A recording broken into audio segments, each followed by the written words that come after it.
은행 창구에 앉았을 뿐인데 직원이 제 손에 조용히 쪽지를 쥐어줬습니다. 그 쪽지엔 할머니, 빨리 도망치세요. 딱 그 한 줄이었어요. 그 순간 제 심장이 멎는 줄 알았습니다. 직원을 바라봤는데 그 은행 직원이 하얗게 질린 얼굴로 입술만 떨고 있었습니다.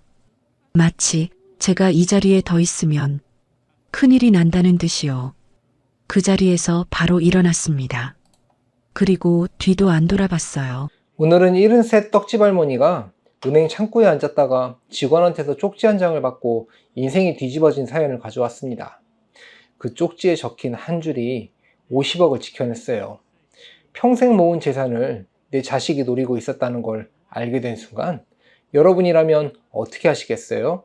영상 끝까지 함께 해주세요. 저는 올해 73 박순자라고 합니다. 서울 도남동에서 30년째 떡집을 운영하고 있어요. 손님들은 저를 떡집 할머니라고 부르죠. 새벽 4시면 어김없이 일어나 찹쌀을 불리고 5시면 시루에 김을 올립니다. 그렇게 50년을 살아왔어요. 아침 6시 가게 문을 열었습니다. 단골 김 여사가 제일 먼저 들어왔어요. 순자씨 오늘도 인절미 한 상자요. 우리 손주가 할머니 떡만 찾아요. 고맙습니다. 김 여사, 방금 막 쪘어요. 따끈따끈한 인절미를 싸주면서 저는 웃었습니다. 이런 게 행복이구나 싶었어요. 손님들이 맛있다고 해주고 단골이 생기고 30년 동안 한자리에서 장사할 수 있다는 것. 그게 저한테는 자랑이었습니다. 떡집은 작았어요. 10평도 안 되는 가게였지만 이 안에 제 인생이 다 들어 있었습니다. 남편이 20년 전에 세상을 떠나고 저 혼자 아들 하나 키웠어요. 대학까지 보냈죠. 떡 팔아서요. 새벽같이 일어나 찹쌀 씻고 밤늦게까지 설거지하면서 모은 돈으로 아들 학비 댔습니다. 아들 민수는 좋은 회사에 취직했어요. 결혼도 했고요. 며느리 현주는 예쁘장하게 생겼습니다. 처음엔 참 착해 보였어요. 어머님, 떡 만드시느라 힘드시죠? 제가 도와드릴게요 하면서 가게에도 나왔었죠. 그때만 해도 저는 좋은 며느리를 만났다고 생각했습니다. 손님들이 하나둘 늘어나면서 오전이 후다닥 지나갔어요. 점심때가 되자 아들한테서 전화가 왔습니다. 어머니, 오늘 저녁에 집에 갈게요. 할 얘기가 있어요. 그래, 알았다. 뭐 먹고 싶은 거 있니? 아니요, 그냥 중요한 얘기가 있어서요. 목소리가 평소와 달랐어요. 좀 무거웠습니다. 무슨 일인가 싶었지만 저는 그래, 기다릴게 하고 전화를 끊었습니다. 오후 2시쯤 되자 가게가 한산해졌어요. 저는 잠깐 의자에 앉아 숨을 돌렸습니다. 요즘 따라 허리가 아팠어요. 70이 넘으니 몸이 예전 같지 않았습니다. 하지만 일을 멈출 수는 없었어요. 이 떡집이 제 전부니까요. 문득 지난주 일이 떠올랐습니다. 아들이 갑자기 물어봤었어요. 어머니, 통장에 돈이 얼마나 있어요? 왜? 무슨 일 있니? 아니, 그냥 궁금해서요. 어머니 나이도 있으시고 통장 관리 필요하실까 봐요. 그때는 그냥 효심해서 물어보는 줄 알았습니다. 걱정 마라, 엄마는 돈 많아 하고 웃어넘겼어요. 오후 4시 가게 정리를 하는데 며느리한테서 문자가 왔습니다. 어머님, 오늘 저녁 같이 가요. 저도 할 말씀이 있어요. 며느리까지 온다고 하니 왠지 마음이 무거워졌어요. 둘이 함께 온다는 건 뭔가 심각한 얘기를 하려는 것 같았습니다. 혹시 애 생긴 건가? 아니면 이사 가는 건가? 여러 생각이 머릿속을 스쳤습니다. 저녁 6시 집에 돌아와 밥상을 차렸어요.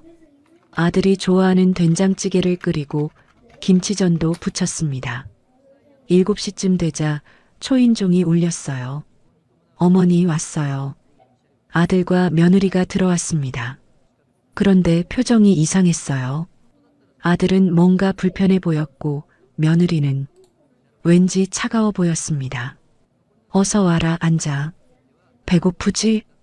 어머니, 밥 먹기 전에 얘기 좀 할게요. 아들이 소파에 앉더니 서류 봉투를 꺼냈습니다. 뭔가 공식적인 문서 같았어요. 어머니, 요즘 건강은 어때요? 응? 건강? 멀쩡하지. 왜? 어머니 나이가 73이시잖아요. 요즘 기억력은 괜찮으세요? 이상했습니다. 왜 갑자기 기억력을 물어보는 걸까요? 저는 멀쩡했어요.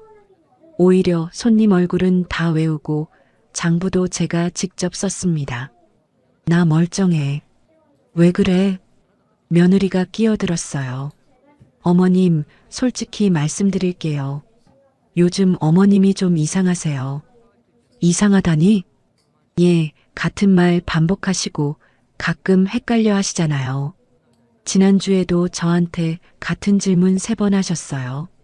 저는 당황했습니다. 제가 그랬나? 기억이 안 났어요. 하지만 며느리가 거짓말할 이유가 없잖아요. 그랬나? 내가? 아들이 말했습니다. 어머니, 우리가 병원 예약했어요. 내일 검사 받으러 가요. 혹시 모르니까 미리미리 체크하는 게 좋잖아요. 병원이라는 단어에 가슴이 철렁했습니다. 저는 병원이 싫었어요. 남편도 병원에서 돌아가셨고 병원에 가면 왠지 나쁜 소식만 들을 것 같았습니다. 나 괜찮아. 병원 안 갈 거야. 어머니, 우리가 걱정돼서 그래요. 제발 한 번만 가봐요. 아들 목소리에 간절함이 묻어났어요. 혹시 내가 정말 이상한 건가? 그런 생각이 들었습니다. 하지만 뭔가 석연치 않았어요. 며느리 표정이 너무 차가웠고 아들은 제 눈을 잘 안 마주쳤습니다. 그날 밤 아들과 며느리는 밥도 제대로 안 먹고 갔어요. 혼자 남은 저는 식탁에 앉아 생각에 잠겼습니다. 내가 정말 이상한 건가? 아니면 뭔가 다른 이유가 있는 건가? 그날 밤 잠이 안 왔습니다. 새벽 2시까지 뒤척이다가 문득 이상한 기억이 떠올랐어요. 일주일 전 제가 화장실 가려고 일어났을 때였습니다. 거실을 지나가는데 아들이 전화 통화하는 소리가 들렸어요. 응, 어머니 통장 다 확인했어. 50억 맞아. 생각보다 많지? 이거면 우리 빚 다 갚고도 남아. 그때는 무슨 소린가 싶어서 그냥 지나쳤어요. 아들이 제 돈으로 뭘 갚는다는 건지 이해가 안 됐지만 설마 나쁜 뜻은 아니겠지 싶었습니다. 하지만 지금 생각해보니 뭔가 이상했습니다. 그리고 오늘 병원 가자는 얘기, 가슴이 답답해졌습니다. 설마 그런 건 아니겠지? 다음 날 아침 저는 평소처럼 새벽 4시에 일어났습니다. 하지만 몸이 무겁더라고요. 밤새 뒤척이느라 제대로 못 잤거든요. 씻고 나와 거울을 봤어요. 73세 할머니 얼굴이 비쳤습니다. 주름이 깊었고 흰머리가 반 이상이었어요. 언제 이렇게 늙었나 싶었습니다. 가게로 가는 길에 문득 옛날 생각이 났어요. 아들 민수가 어렸을 때 말입니다. 그 아이는 참 착했어요. 초등학교 때는 매일 학교 끝나면 가게로 달려와서 엄마, 오늘 떡 많이 팔렸어요? 하고 물어봤었죠. 중학교 때는 방학이면 배달 도와줬습니다. 고등학교 때는 엄마, 나 장학금 받아서 대학 갈게. 엄마 돈 쓰지 마 하면서 밤늦게까지 공부했어요. 그 아이가 언제부터 변한 걸까요? 생각해보니 결혼하고 나서였습니다. 며느리 현주를 만나고부터요. 현주는 5년 전에 우리 집에 들어왔어요. 첫인상은 좋았습니다. 키가 크고 예쁘장했어요. 명품 가방을 들고 왔었죠. 민수가 소개할 때 자랑스러워했습니다. 엄마, 현주는 대기업 다녀요. 연봉도 높아요. 저는 아들이 좋은 사람 만났다고 생각했어요. 하지만 결혼 준비하면서부터 뭔가 이상했습니다. 현주가 요구하는 게 많았어요. 어머님, 결혼식은 호텔에서 해야 해요. 제 친구들이 다 오거든요. 어머님, 신혼집은 강남으로 알아봐 주세요. 회사 출퇴근이 편해야 해요. 어머님, 예단은 금이 아니라 다이아몬드로 해주세요. 저는 다 들어줬습니다. 아들이 행복하면 그만이니까요. 결혼식 비용 3천만 원, 신혼집 전세금 5억, 예단 2천만 원. 떡 팔아서 모은 돈이 그렇게 나갔어요. 하지만 아들이 좋아하니 아깝지 않았습니다. 결혼하고 1년은 괜찮았어요. 명절 때 집에도 잘 오고 어버이날엔 꽃도 사왔습니다. 그런데 2년째부터 달라지기 시작했어요. 명절에 오면 현주는 음식 하나도 안 거들었습니다. 소파에 앉아서 핸드폰만 봤어요. 제가 현주야, 설거지 좀 도와줄래? 하면 어머님, 저 손목 아파서요 하면서 빠졌죠. 민수한테 얘기하면 엄마 현주 회사 일 힘들어요. 그냥 쉬게 해줘요 하고 감쌌습니다. 3년째 되던 해 민수가 사업을 시작했어요. 갑자기 회사를 그만두고 친구랑 무슨 IT 사업을 한다고 했습니다. 엄마, 이번 사업 대박 나면 우리 부자 돼요. 조금만 기다려요. 그래, 알았다. 근데 돈은 있니? 사업 자금은? 걱정 마세요. 다 준비했어요. 그때는 저도 믿었습니다. 우리 아들이 똑똑하니까 잘하겠지 싶었어요. 하지만 사업은 1년 만에 망했습니다. 민수가 어느 날 울면서 전화했어요. 엄마, 빚이 생겼어요. 20억이요. 뭐? 20억? 엄마, 죄송해요. 제가 잘못 판단했어요. 근데 엄마 돈 좀 빌려주실 수 있어요? 그날 저는 고민했습니다. 사실 저는 그때까지 돈이 꽤 있었어요. 30년 동안 떡집 운영하면서 한 푼, 두 푼 모은 돈이 20억, 남편 사망보험금 10억이었습니다. 총 30억이었죠. 그런데 4년 전, 그러니까 아들이 사업 시작하기 1년 전이었어요. 민수가 이상한 얘기를 하더라고요. 엄마, 요즘 바이오 주식이 좋대요. 코로나 때문에 백신 만드는 회사들 주가가 오를 거래요. 엄마 돈 좀 넣어봐요. 대박 날 수도 있어요. 저는 주식 같은 거 평생 안 해봤습니다. 무섭기도 하고요. 하지만 아들이 그렇게 말하니까 믿어보고 싶었어요. 그래서 제가 모은 돈 30억을 다 넣었습니다. 시젠이라는 회사 주식이었어요. 2020년 코로나가 터졌을 때 그 주식이 미친 듯이 올랐습니다. 아들이 전화했어요. 엄마, 주식 지금 거의 3배 됐어요. 지금 팔면 80억이에요. 80억? 네. 엄마, 지금 팔아요. 저는 그 말 듣고 다 팔았습니다. 통장을 확인했을 때 깜짝 놀랐어요. 정말로 80억이 들어와 있었습니다. 평생 떡만 팔던 제가 80억을 갖게 된 거예요. 그때는 정말 기뻤습니다. 이제 민수도 편하게 살 수 있겠구나 싶었어요. 그래서 아들이 사업 망하고 20억 빚졌을 때 저는 10억을 보냈습니다. 내가 주식으로 번 돈이니까 아들 도와줄 수 있어 싶었어요. 엄마, 꼭 갚을게요. 죄송해요 하던 민수 목소리가 아직도 귓가에 맴돕니다. 그 이후로 민수는 자주 돈을 요구했어요.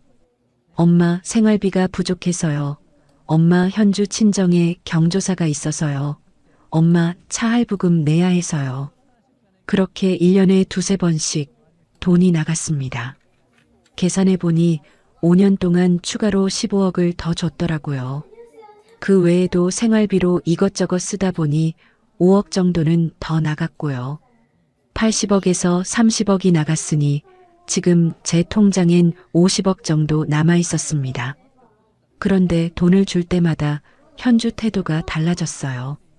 처음엔 어머님 죄송해요. 꼭 갚을게요 하더니 나중엔 어머님 어차피 나중에 저희 줄 거 아니에요? 하면서 당연하다는 듯이 말했습니다. 그 말을 들었을 때 가슴이 서늘했어요. 작년 겨울이었습니다. 제가 감기 걸려서 일주일 동안 가게 문을 닫았어요. 민수한테 전화했죠. 민수야, 엄마 감기 걸려서 힘들어. 집에 좀 와줄래? 그랬더니 엄마, 저 바빠요. 약국 가서 약 사드세요. 돈 보내드릴게요 하더군요. 결국 혼자 알았습니다. 그때 처음 생각했어요. 아, 내가 이제 늙었구나. 아들한테도 짐이 되는구나. 하지만 그보다 더 이상한 일이 있었습니다. 바로 며칠 전이었어요. 제가 거실 서랍을 정리하다가 우연히 발견했습니다. 낡은 가계부였어요. 제가 20년 전부터 써온 거였죠. 매일매일 가게 매출을 적고 지출을 기록하던 가계부였습니다. 떡집 매출만이 아니었어요. 민수한테 보낸 돈도 다 적어놨더라고요. 날짜별로, 금액별로요. 2019년 3월 15일, 민수 사업자금 10억 2020년 7월 3일, 민수 생활비 3천만 원 2021년 2월 8일, 민수 차 할부금 5천만 원. 한 장 한 장 넘기다 보니 제가 얼마나 많은 돈을 줬는지 한눈에 보이더라고요. 그리고 마지막 페이지에는 제가 메모해 둔 게 있었습니다. 현주, 요즘 나를 이상하게 본다. 무슨 생각을 하고 있는 걸까? 언제 썼는지 기억도 안 나는데 분명 제 필체였어요. 저는 그 가계부를 베갯니 속에 감춰뒀습니다. 왜 그랬는지는 저도 잘 모르겠어요. 그냥 이걸 아무도 보면 안 될 것 같았습니다. 특히 민수와 현주한테는요. 그날 저녁 또 민수한테서 전화가 왔습니다. 엄마, 내일 은행 같이 가요. 왜? 무슨 일인데? 아니, 그냥 엄마 통장 정리 좀 해드리려고요. 요즘 보이스피싱도 많고 그러잖아요. 이상했습니다. 민수는 평소에 제 통장에 관심 없었거든요. 그런데 갑자기 정리해준다고? 아니야, 괜찮아. 엄마가 알아서 할게. 엄마, 그냥 한 번만 같이 가요. 제가 도와드릴게요. 그리고 엄마, 혹시 통장 비밀번호 뭐예요? 나중에 필요할 수도 있잖아요. 비밀번호까지 물어보는 게 이상했어요. 왜 비밀번호가 필요한 걸까요? 나중에 얘기하자. 엄마 피곤해. 알았어요. 그럼 내일 꼭 은행 가요. 약속이에요. 전화를 끊고 나서 불안했습니다. 뭔가 잘못되고 있다는 느낌이 들었어요. 그날 밤 저는 혼잣말처럼 중얼거렸어요. 언젠가 모든 진실이 밝혀질 거야. 기다리면 돼. 왜 그런 말을 했는지 저도 모르겠습니다. 그냥 가슴속에서 올라오는 말이었어요. 요즘 민수 행동이 이상했어요. 2주 전부터였습니다. 매일 밤 11시쯤 되면 민수한테서 전화가 왔어요. 엄마 주무세요? 응, 이제 자려고. 엄마 건강은 괜찮으세요? 어디 아프신 데 없으세요? 멀쩡해. 왜 자꾸 그래? 아니에요. 그냥 궁금해서요. 잘 자요, 엄마. 처음엔 효심인 줄 알았어요. 하지만 2주 동안 하루도 빠짐없이 이상했습니다. 게다가 묻는 게 항상 똑같았어요. 건강은 괜찮으세요? 어디 아프신 데 없으세요? 왜 자꾸 제가 아픈지 확인하는 걸까요? 어제는 더 이상한 일이 있었습니다. 민수가 집에 왔다 갔는데 거실 쓰레기통에 뭔가 버려진 게 있었어요. 구겨진 종이였는데 펴보니 정신과 상담 예약서였습니다. 제 이름으로 예약이 돼 있더군요. 그것도 치매 정밀 검사 항목으로요. 그때 등골이 오싹했습니다. 내가 치매라고? 누가 이걸 예약한 거지? 민수였을 겁니다. 아니, 민수와 현주였을 거예요. 그날 밤 저는 한 사람한테 전화를 했습니다. 제 동생 영철이한테요. 영철이는 저보다 3살 어려요.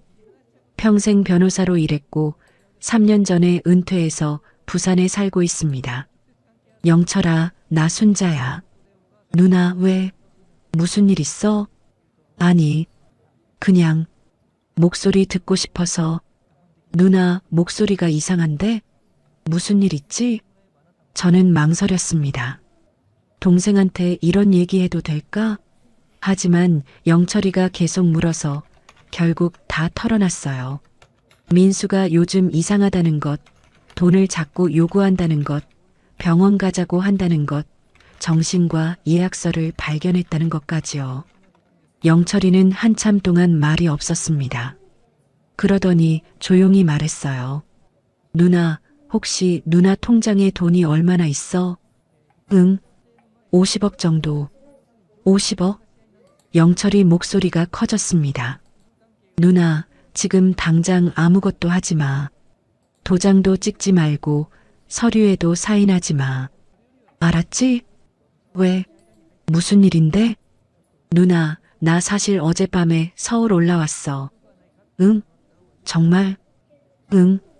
누나 전화 받고 너무 걱정돼서 그 길로 부산 출발했어. 지금 누나 집 근처 모텔에 있어. 제 가슴이 뜨거워졌습니다. 영철아, 너, 누나, 혹시 모를 상황 대비한 거야. 내일 민수가 뭔 짓 할지 모르니까. 누나, 무슨 일 생기면 바로 전화해. 20분 안에 갈 수 있어. 특히 은행 절대 같이 가지 마. 혹시 어쩔 수 없이 가게 되면 바로 나한테 연락해. 응, 알았어. 그리고 누나, 내일 아침에 가서 통장 전부 다른 은행으로 옮길 거야. 민수가 손 뗄 수 없게. 지금 당장은 안 되니까 내일 은행 열리면 바로. 그래. 고마워, 영철아. 당연한 거지. 누나, 혹시 민수가 강제로 뭘 하려고 하면 주저하지 말고 나한테 전화해. 바로 갈 테니까. 전화를 끊고 저는 침대에 누웠습니다. 천장을 바라보면서 생각했어요.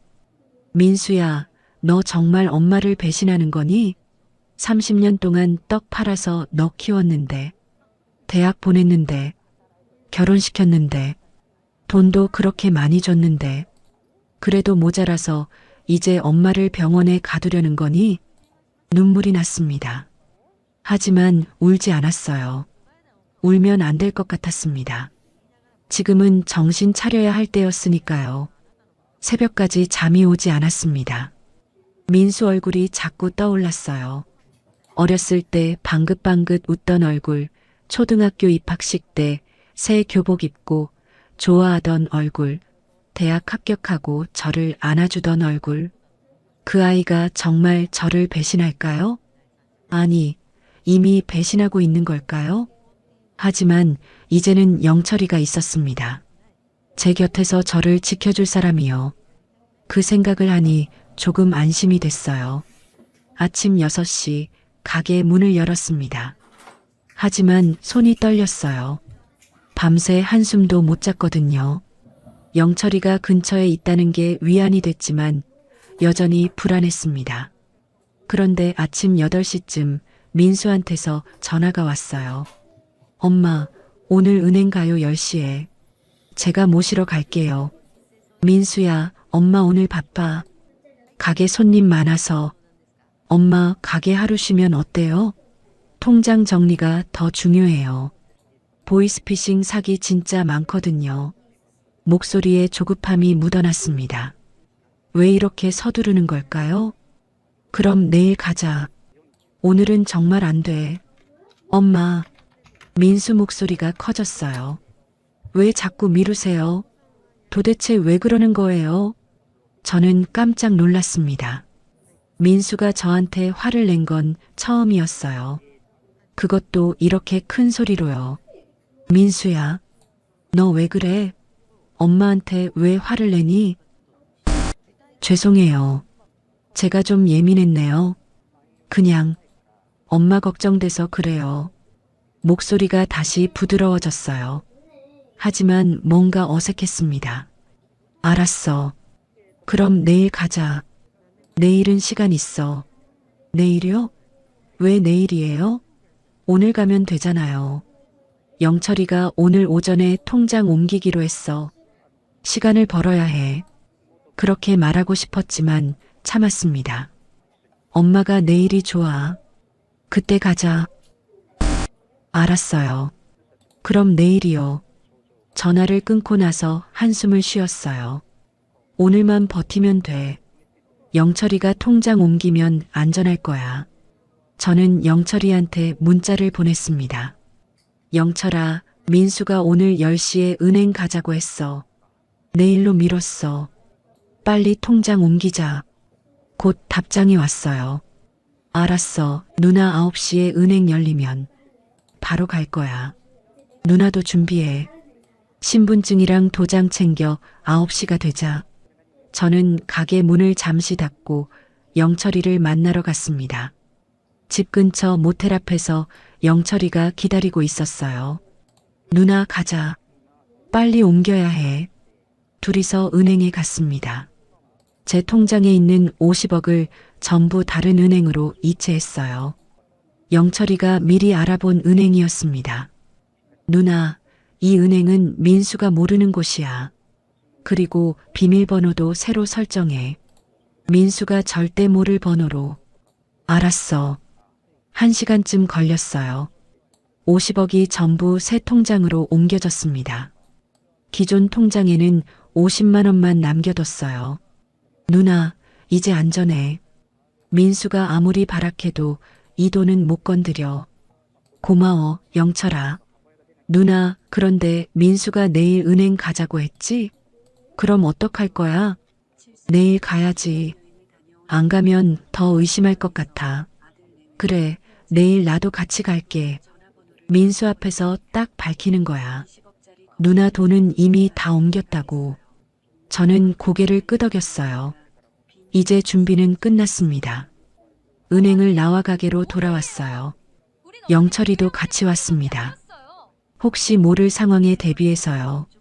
누나, 내가 가게 좀 봐줄게. 누나는 잠깐 쉬다 와. 아니야, 괜찮아. 오늘은 손님이 별로 없을 거야. 그래도 누나 아침부터 긴장하셨잖아. 잠깐이라도 쉬어. 나 장사 이 정도는 할 수 있어. 영철이가 웃으면서 말했어요. 생각해보니 은행 다녀오느라 아침도 제대로 못 먹었더라고요. 그럼 잠깐만 2층 올라갔다 올게. 10분이면 돼. 천천히 다녀와. 내가 여기 있을게. 저는 가게 뒤쪽 계단으로 2층 집으로 올라갔습니다. 화장실도 다녀오고 물도 한 잔 마셨어요. 긴장이 좀 풀리는 것 같았습니다. 그런데 2층에서 아래쪽이 시끄러워지는 소리가 들렸어요. 누가 왔나? 저는 급하게 계단을 내려갔습니다. 가게 안에 민수와 현주가 서 있었어요. 영철이랑 마주보고 있었습니다. 외삼촌. 민수가 어색하게 인사했어요. 목소리가 떨렸습니다. 민수야. 오랜만이네. 영철이가 무표정하게 대답했어요. 둘 사이의 공기가 차가웠습니다. 네, 오랜만입니다. 외삼촌 여기 왜? 누나 도와주러 왔지. 왜 이상해? 아니요. 그냥. 민수는 말을 흐렸어요. 현주는 영철이를 힐끗 쳐다보고는 고개를 돌렸습니다. 어머니 계세요? 현주가 물었어요. 응, 엄마 2층에 계셔. 영철이가 대답하려는데 제가 계단을 내려오는 소리가 들렸습니다. 어머, 너희 왔어? 어머니. 현주가 제게로 왔어요. 웃고 있었지만 눈빛은 차가웠습니다. 어머니, 오늘 은행 가기로 했잖아요. 그게. 엄마 지금 영철이 왔잖아. 나중에 가자. 어머니, 그게 아니라요. 오늘 꼭 가야 해요. 지금 당장요. 민수가 끼어들었어요. 목소리에 다급함이 묻어났습니다.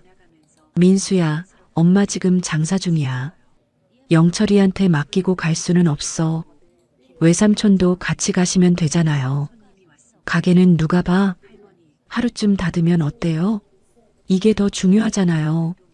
현주 목소리가 커졌어요. 영철이가 눈을 가늘게 뜨고 현주를 쳐다봤습니다. 아니, 며느리가 시어머니한테 그렇게 말해도 돼요? 영철이가 차갑게 말했어요. 외삼촌은 가족일에 끼어들지 마세요. 가족일?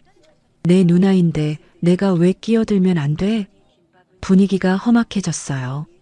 손님 한 분이 들어오려다가 분위기를 보고는 그냥 지나갔습니다. 엄마, 잠깐만 나가서 얘기해요. 여기서 이러면 안 되잖아요. 민수가 제 팔을 잡았어요. 민수야. 엄마, 제발이요. 딱 5분만. 밖에서 얘기하고 결정해요. 민수 눈에 눈물이 고여 있었어요. 제 마음이 흔들렸습니다. 알았어. 잠깐만. 누나. 영철이가 저를 불렀지만 저는 이미 민수를 따라 가게 밖으로 나가고 있었어요. 현주도 따라 나왔습니다. 가게 문 앞 좁은 골목이었어요.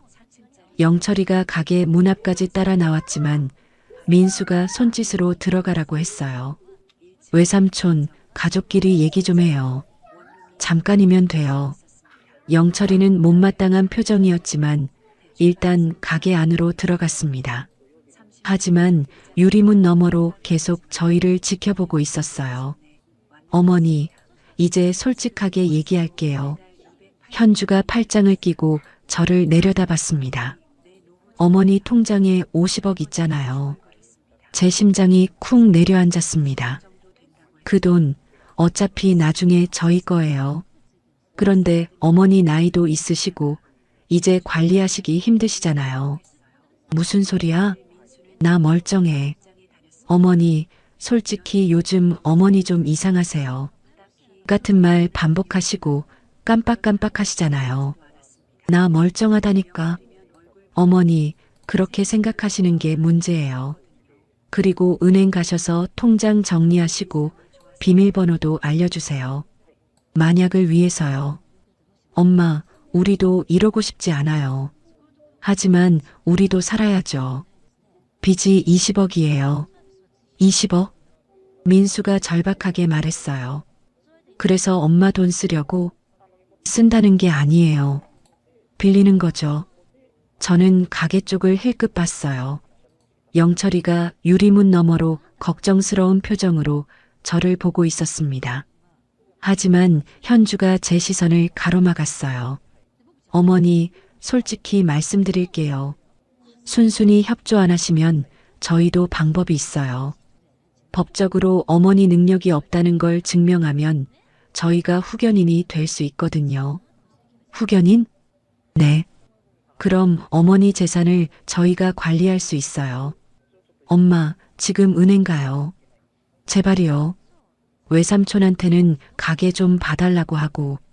아니야, 영철이한테 말하고 가야지. 어머니, 시간 없어요. 지금 가요. 현주가 제 팔을 세게 잡았어요. 민수도 반대편 팔을 잡았습니다. 잠깐, 영철이한테 나중에 전화하면 돼요. 어머니, 이거 정말 중요한 일이에요. 둘이 저를 끌기 시작했어요. 골목 끝에 차가 서 있었습니다. 영철아. 저는 소리쳤지만 민수가 제 입을 막았어요. 엄마, 조용히 해요. 사람들 보잖아요. 가게 쪽을 봤어요.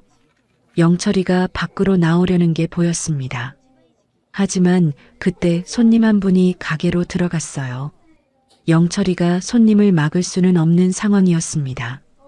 그 짧은 순간 민수와 현주는 저를 차에 밀어 넣었어요. 빨리 출발해. 현주가 소리쳤고 민수가 운전석에 올라탔습니다. 시동이 걸렸어요. 저는 뒷좌석에 앉아 뒤를 돌아봤어요. 영철이가 가게 밖으로 뛰어나오는 게 보였습니다. 손을 흔들고 있었어요. 하지만 차는 이미 출발하고 있었습니다. 영철아. 제 목소리는 차 안에서 사라졌습니다. 현주가 뒤돌아봤어요. 어머니, 핸드폰 주세요. 왜? 은행 가는 동안 잠깐 제가 보관할게요. 외삼촌한테 전화하시면 안 되니까요. 싫어. 어머니. 현주가 제 핸드폰을 빼앗았습니다. 차는 은행 쪽으로 달려가고 있었어요. 영철아, 제발 눈치채줘. 10분쯤 지나자 은행에 도착했어요. 민수가 주차를 하고 셋이서 은행 안으로 들어갔습니다. 은행은 평일 오전이라 사람이 많았어요. 번호표를 뽑고 기다렸습니다. 저는 계속 주변을 둘러봤어요. 혹시 아는 사람이 있나? 도움을 청할 사람이 있나? 하지만 아무도 없었습니다. 민수와 현주는 제 양옆에 딱 붙어 앉아 있었어요. 도망칠 수도 없었습니다. 영철아, 어떻게 알고 와줄 수 있을까? 불가능하겠지. 그래도 저는 마음속으로 기도했어요. 누군가 저를 도와주길. 136번 고객님, 3번 창구로 오세요.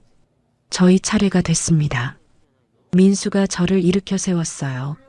엄마 가요. 셋이서 3번 창구로 갔습니다.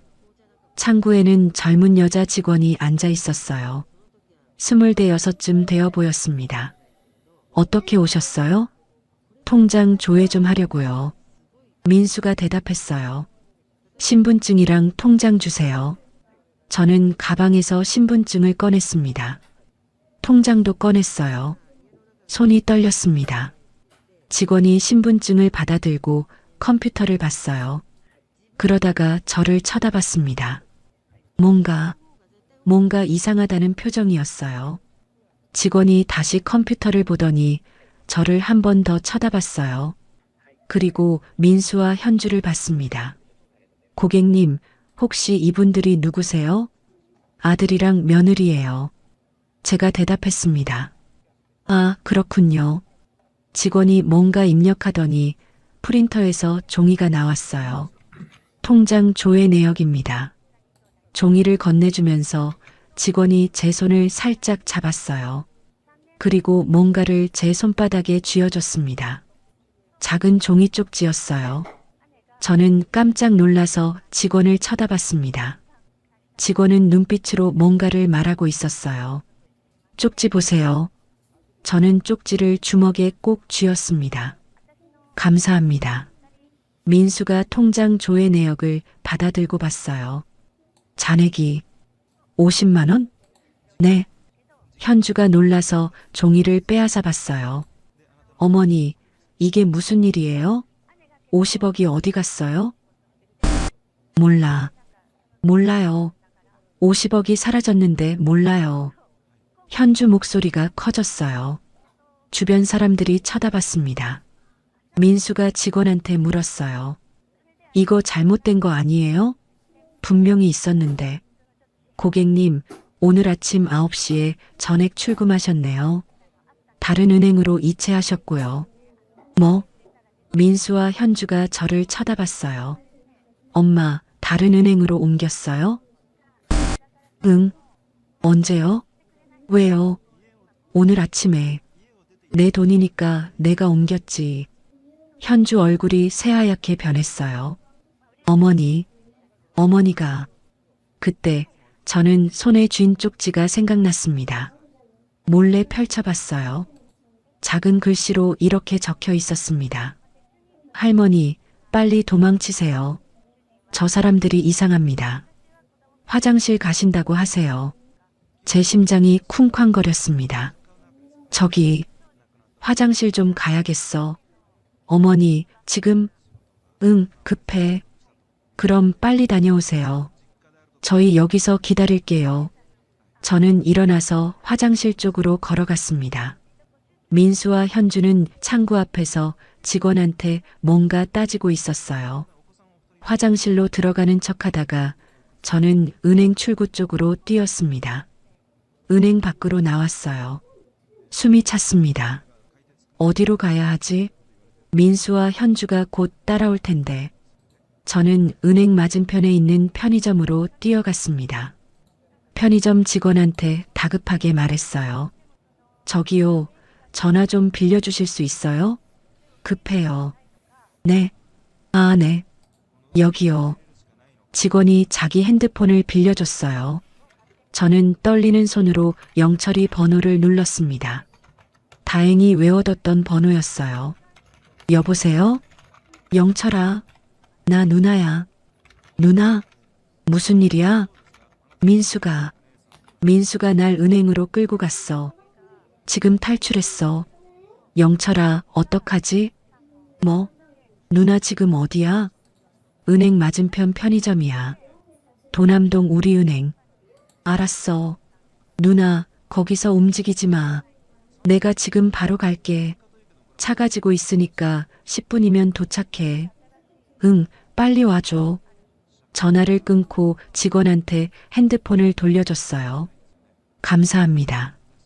괜찮으세요? 얼굴이 안 좋으신데. 네, 괜찮아요. 저는 편의점 안쪽 구석에 앉았습니다. 창문 너머로 은행이 보였어요. 민수와 현주가 은행 밖으로 나왔습니다. 주변을 두리번거리고 있었어요. 저를 찾고 있는 거였습니다. 저는 몸을 더 숙였어요. 진열대 뒤에 숨었습니다. 민수가 이쪽을 쳐다봤어요. 하지만 편의점 안까지는 보이지 않는 것 같았습니다. 현주가 민수 팔을 잡고 반대 방향으로 걸어갔어요. 10분이 지났습니다. 검은색 승용차 한 대가 편의점 앞에 급정거했습니다. 영철이가 내렸어요. 누나, 영철아. 저는 편의점 밖으로 나가 영철이를 꼭 안았습니다. 누나, 괜찮아? 다친 데 없어? 응, 괜찮아. 은행 직원이 쪽지를 줘서 그래서 도망칠 수 있었어. 은행 직원이? 응. 민수랑 현주가 이상하다고. 빨리 도망치라고 쪽지를 줬어. 영철이 표정이 굳어졌어요. 누나, 지금 민수랑 현주는 어디 있어? 저쪽으로 갔어. 날 찾고 있는 것 같아. 알았어. 누나, 일단 내 차로 가자. 여기 있으면 위험해. 영철이가 저를 차에 태웠어요. 시동을 걸고 출발했습니다. 조금 가다가 영철이 핸드폰이 울렸어요. 민수한테서 온 전화였습니다. 받지 마. 제가 말했어요. 아니, 받아야 해. 저 사람들이 뭐라고 하는지 들어봐야 해. 영철이가 전화를 받았어요. 스피커폰으로 켰습니다. 여보세요? 외삼촌, 어머니 어디 계세요? 민수 목소리가 다급했어요. 왜? 무슨 일인데? 어머니가 은행에서 갑자기 사라지셨어요. 화장실 간다고 하시더니 안 돌아오세요. 혹시 외삼촌한테 연락하셨어요? 그래, 연락받았어. 누나 지금 나랑 있어. 뭐요? 너희가 누나를 강제로 은행에 끌고 갔다며? 핸드폰도 빼앗고? 아니에요, 외삼촌. 오해예요. 저희는 그냥. 오해 아니야. 은행 직원이 다 봤어. 누나가 불안해하는 거, 너희가 강요하는 거. CCTV에도 다 찍혔을 거야. 외삼촌. 그리고 너희 후견인 되려고 했지? 누나 치매 환자로 만들어서 재산 빼앗으려고? 그건 다 알아. 누나가 오늘 아침에 이미 통장 다 옮겼어. 내가 도와줬거든. 50억 전부 안전한 곳으로 옮겼어. 너희가 손댈 수 없는 곳으로. 전화 너머로 침묵이 흘렀어요. 외삼촌, 어머니 좀 바꿔주세요. 싫어. 누나는 너희랑 더 이상 얘기하고 싶지 않대. 제발이요. 엄마. 민수 목소리가 떨렸어요. 민수야. 제가 전화기에 대고 말했습니다. 엄마는 다 알고 있었어. 3개월 전부터 네가 엄마 돈을 노린다는 것, 엄마를 병원에 가두려 한다는 것 다 알고 있었어. 엄마. 그래서 엄마는 준비했어. 통장도 옮기고 증거도 모으고 영철이한테 도움도 청했어. 네가 엄마를 배신하는 동안 엄마는 널 지켜보고 있었어. 엄마, 제발. 이제 너희는 끝이야. 은행에서 강제로 끌고 간 것 CCTV에 다 찍혔어. 핸드폰 빼앗은 것도 범죄야. 경찰 신고할 거야. 엄마, 제발 그러지 마세요. 늦었어, 민수야. 이미 끝났어. 영철이가 전화를 끊었습니다. 저는 한숨을 쉬었어요. 가슴이 뛰었지만 동시에 후련했습니다. 누나, 이제 경찰 신고해야 해. 응. 영철이가 경찰에 전화했습니다. 상황을 설명하고 은행 CCTV 확인을 요청했어요.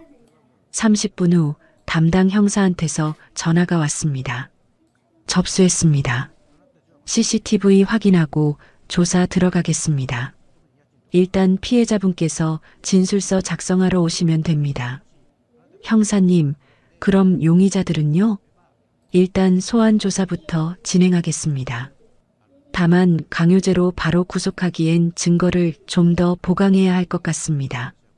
CCTV만으로는 강요 의도를 명확히 입증하기 어려울 수 있거든요.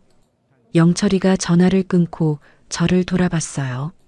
누나, 괜찮아. 일단 신고는 했으니까 민수랑 현주도 함부로 못 움직여. 경찰이 조사 들어간다는 것만으로도 저 사람들은 겁날 거야. 하지만 영철아, 바로 잡아가는 건 아니구나. 지금은 그래. 근데 누나, 우리한테 더 강력한 증거가 있잖아. 뭔데? 누나가 쓴 가계부.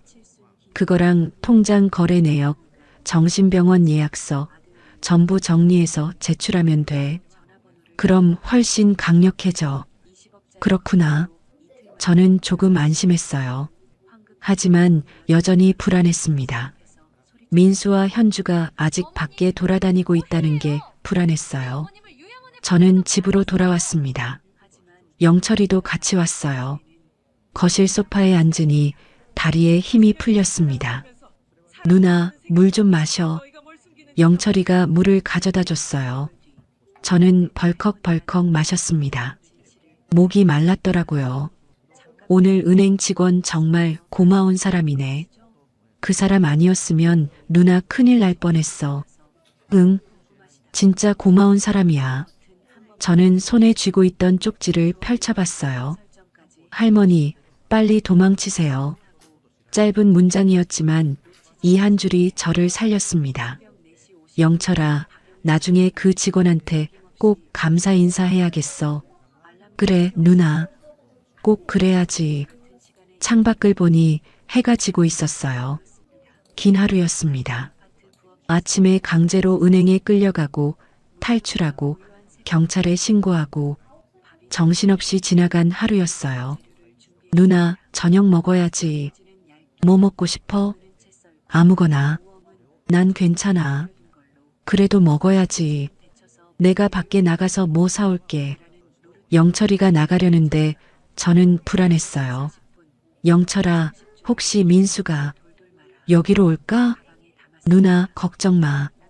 민수도 바보 아니야. 지금 여기 오면 경찰 더 불리해지는 거 알아. 안 올 거야. 그래도 내가 여기 있잖아. 누나, 안심해.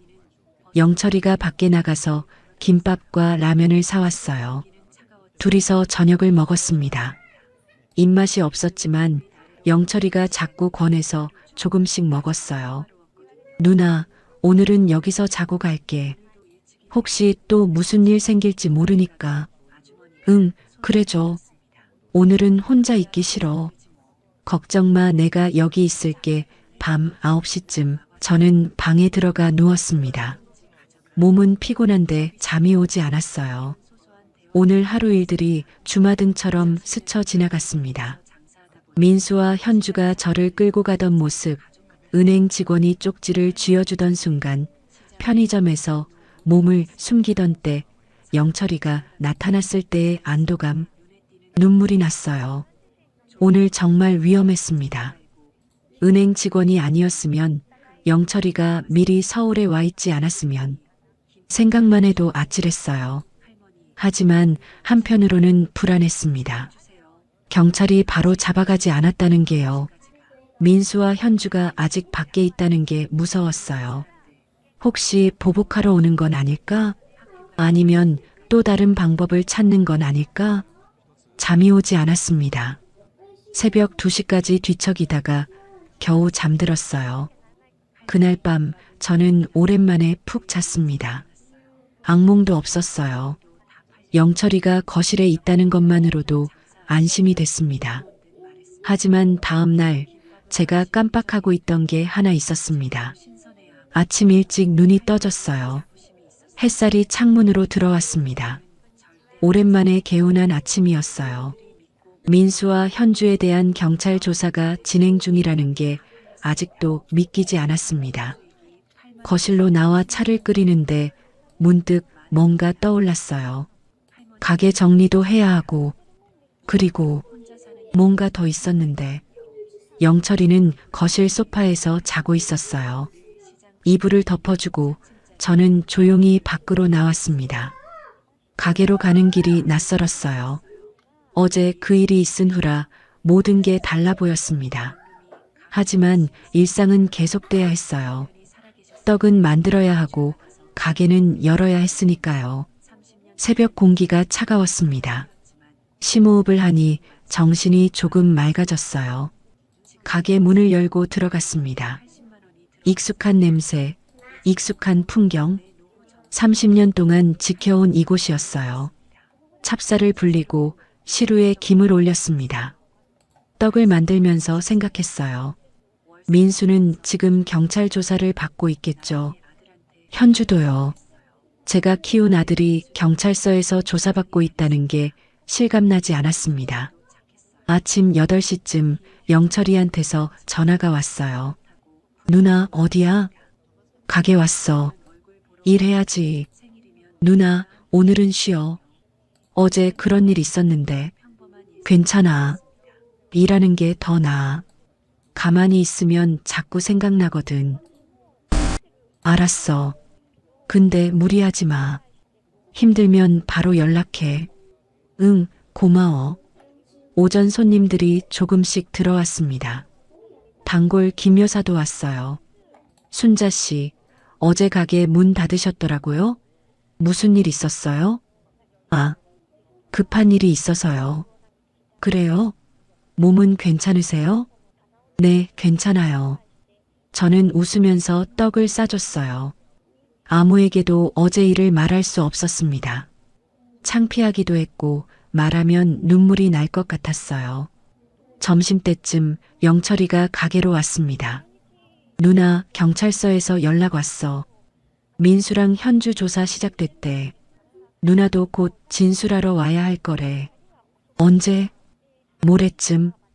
검사가 누나 얘기 들어야 한대. 알았어. 그리고 누나, 이거. 영철이가 서류를 꺼냈어요.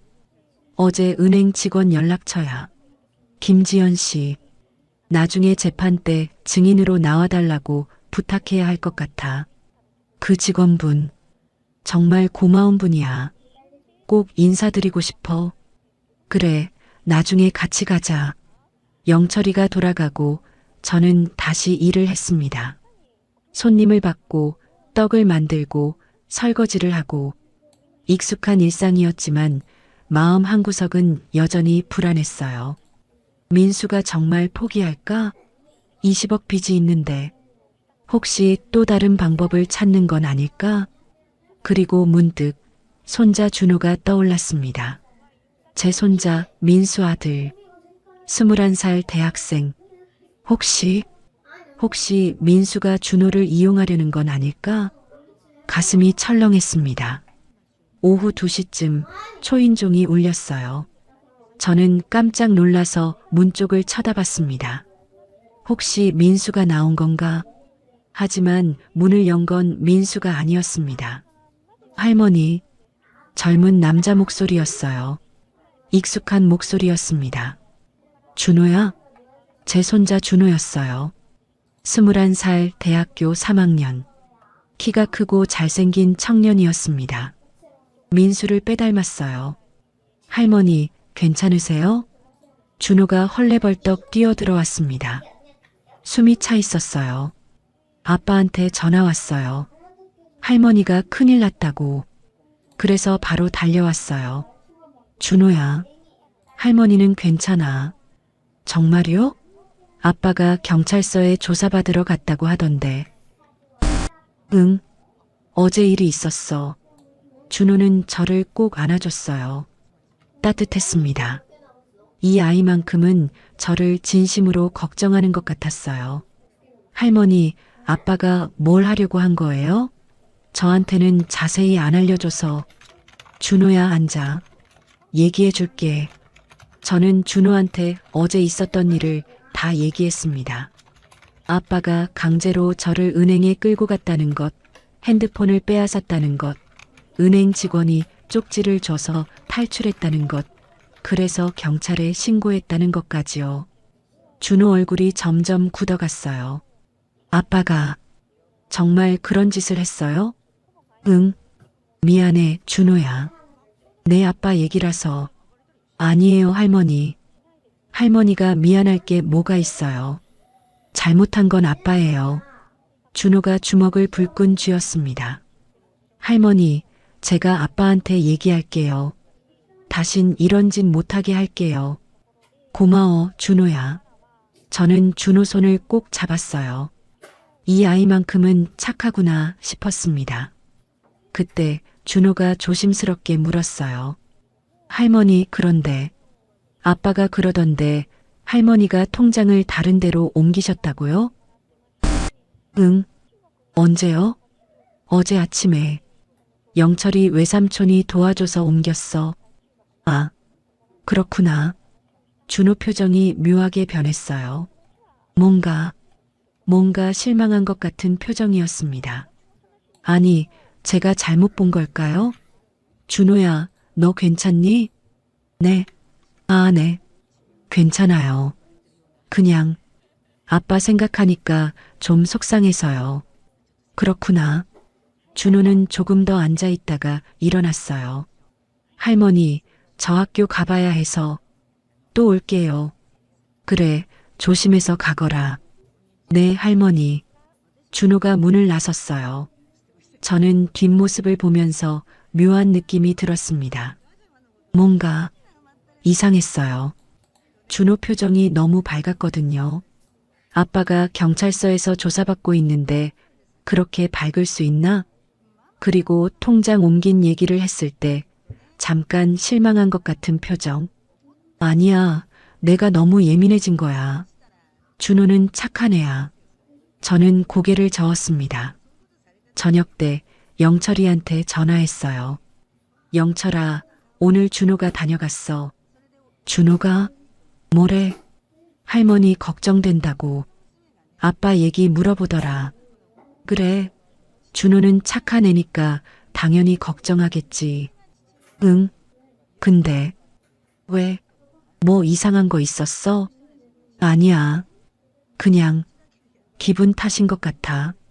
누나, 혹시 준호가 이상한 말 했어? 아니, 아무 말도 안 했어. 그냥 표정이 좀 이상했던 것 같아서. 어떻게? 통장 옮긴 얘기했을 때 잠깐 실망한 것 같은 표정을 지었어. 전화 너머로 침묵이 흘렀어요. 영철아? 누나, 내일 준호 한번 만나볼까? 왜? 확인해봐야 할 것 같아. 혹시 민수가 준호한테 뭔가 시킨 건 아닌지. 제 가슴이 답답해졌습니다. 설마 준호가 그럴 리 없어. 누나, 민수도 원래 착했잖아. 사람은 돈 앞에서 변해. 영철이 말이 가슴에 박혔어요. 내일 준호 만나서 얘기 좀 해보자. 내가 시험해 볼게. 알았어. 전화를 끊고 저는 한참 멍하니 앉아 있었습니다. 준호까지 날 배신하려는 건 아니겠지? 아니야, 그럴 리 없어. 준호는 어렸을 때부터 착했어. 하지만 불안은 가시지 않았어요. 그날 밤 또 잠을 설쳤습니다. 민수 얼굴, 현주 얼굴, 그리고 준호 얼굴이 계속 떠올랐어요. 모두가 내 돈을 노리는 건가? 아들도 며느리도 손자까지?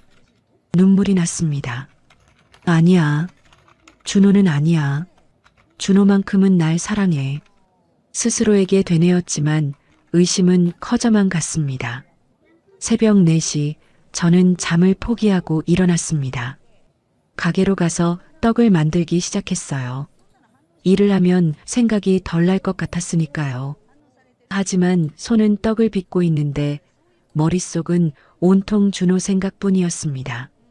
내일 영철이가 준호를 시험한다고 했지. 그럼 알 수 있겠지. 준호가 정말 날 사랑하는지 아니면 생각하기도 싫었습니다. 아침 8시쯤 민수한테서 문자가 왔어요. 어머니, 죄송합니다. 제가 정말 잘못했습니다. 어머니 결정을 존중하겠습니다. 다시는 연락 안 드리겠습니다. 건강하세요. 이상했어요. 너무 순순히 물러서는 것 같았습니다. 어제 그렇게 발악하던 사람이 하루 만에 포기한다고? 뭔가 수상했어요. 저는 영철이한테 문자를 보냈습니다. 영철아, 민수한테 이상한 문자 왔어. 포기한다고. 곧 답장이 왔어요. 수상하네. 민수가 이렇게 쉽게 포기할 리 없는데. 누나, 조심해. 뭔가 다른 계획이 있을 거야. 제 불안은 더욱 커졌습니다. 민수는 정말 포기한 걸까? 아니면 다른 방법을 찾은 걸까? 그리고 그 방법이 혹시 준호와 관련된 건 아닐까? 생각만 해도 끔찍했습니다. 아니야, 준호는 그런 애가 아니야. 하지만 확신은 들지 않았어요. 오후가 되자 또 준호한테서 전화가 왔습니다. 할머니, 저예요. 오늘 저녁에 할머니 뵈러 가도 돼요? 그래, 와라. 감사합니다, 할머니. 그리고 할머니, 아빠가 진짜 반성하고 있어요. 오늘 아침에 오시면서 전화했어요. 제발 할머니한테 용서 빌고 싶대요. 또 용서 얘기였어요. 준호야, 할머니는. 할머니, 한 번만요. 한 번만 기회를 주세요. 제가 보증할게요. 아빠가 다시는 그런 짓 안 해요. 목소리가 간절했어요. 진심처럼 들렸습니다. 하지만 뭔가 찜찜했어요. 생각해 볼게. 고맙습니다, 할머니. 그럼 저녁에 뵐게요. 전화를 끊고 영철이한테 또 전화했어요. 영철아, 준호가 계속 민수 용서해달라고 해. 그거 봐. 내 생각이 맞는 것 같아. 준호가 민수 편이야. 하지만 확실하지 않잖아. 누나, 오늘 저녁에 확인해 보자. 준호 오면 내가 시험해 볼게. 시험? 응. 유원장 얘기를 꺼내서 준호 반응을 볼 거야. 저는 불안했지만 영철이 말에 동의했어요. 준호가 정말 저 편인지 아니면 민수 편인지 확인해야 했습니다. 그날 저녁이 되자 저는 집에서 영철이를 기다렸어요. 영철이가 먼저 왔습니다. 누나, 준비됐어? 응. 누나, 너무 걱정 마. 준호가 정말 착한 애면 아무 문제 없을 거야. 그랬으면 좋겠어. 초인종이 울렸습니다. 준호였어요. 이제 진실을 확인할 시간이었습니다. 밤새 잠을 설쳤어요. 준호 문자가 계속 머릿속을 맴돌았습니다. 저는 할머니 편이에요. 정말이에요. 이 말을 믿어야 할까 말아야 할까? 아침 8시쯤 준호한테서 전화가 왔어요. 할머니, 지금 할머니 집에 가도 돼요? 중요한 얘기가 있어요. 그래, 와라. 30분 후 준호가 왔습니다. 얼굴이 창백했어요. 밤새 잠을 못 잔 것 같았습니다.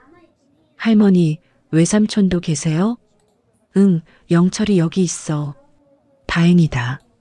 두 분 다 들으셔야 해요. 준호가 소파에 앉았어요. 손이 떨리고 있었습니다. 할머니, 죄송해요. 어제 제가 이상하게 행동한 거 사실 아빠가 저한테 부탁했어요. 부탁? 네. 아빠가 그러더라고요. 준호야, 네가 할머니 마음을 돌려놔. 할머니가 너는 좋아하시니까 유 원장 다시 바꾸게 설득해봐.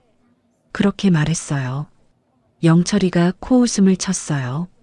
그것 봐. 내 예상이 맞았어. 그런데 준호가 주머니에서 핸드폰을 꺼냈습니다. 저는 그 말 듣고 할머니한테 말씀드려야겠다고 생각했어요. 그래서 아빠랑 통화할 때 전부 녹음했어요. 녹음? 네. 들어보세요. 준호가 핸드폰을 테이블 위에 놓았어요. 재생 버튼을 눌렀습니다. 민수 목소리가 흘러나왔어요. 준호야, 잘 들어. 할머니한테 계속 착한 손자 연기해. 매일 찾아가고 꽃도 사가고 밥도 같이 먹고 할머니가 너한테 마음 열게 만들어. 아빠, 그게 무슨. 닥치고 들어. 할머니가 유 원장 바꾸게 만들어야 돼. 아빠한테도 재산 좀 주시게.